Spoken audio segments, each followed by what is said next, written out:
Қобыланды батыр.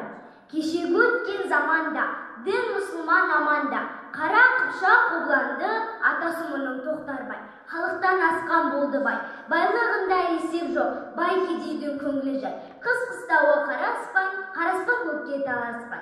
80-ге жасы келгенше, бір бала көрмей Тоқтарбай. Қайғыменен қан жұтып, ақылынан адасқан. Тоқтарбайдың зарына қалың қыпшақ қайысқан. Әулие қоймай қыдырып, етегін шеге сыдырып. Жеті бірге танысқан.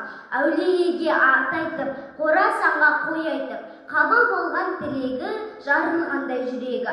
Аналықтай бәйбіше, 50-ге жасы келгенде, көзімді ашпай дүниеден өтемін бе дегенде. Сонда көрген арыстан, бір ұл бір қыз атадан. Қыздың аты Қарлығаш, Қобыландыға қарындас. Өзі 6 жасында, Камчат бөркі басында. Тобылғы торы ат астында, қашығасы қолында. Құмай тазы соңында. Әулие қоймай қыдырып, етегін шеге сыдырып. Жетіп бірге танысқан. Әулиеге ат айтып, Қорасанға қой айтып.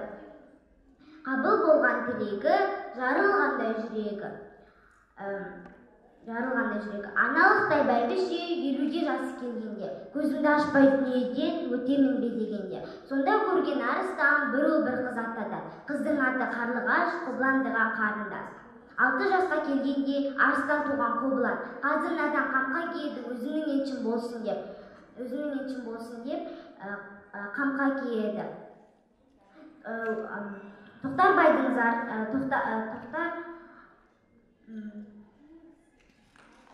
Тоқтарбайдың зарына қалың қыпшақ қайысқан. Әулие қоймай қыдырып, етегін шеге сыдырып, жеті бірге сыйынып. Құмай тазы қолында, жеті бірге танысқан.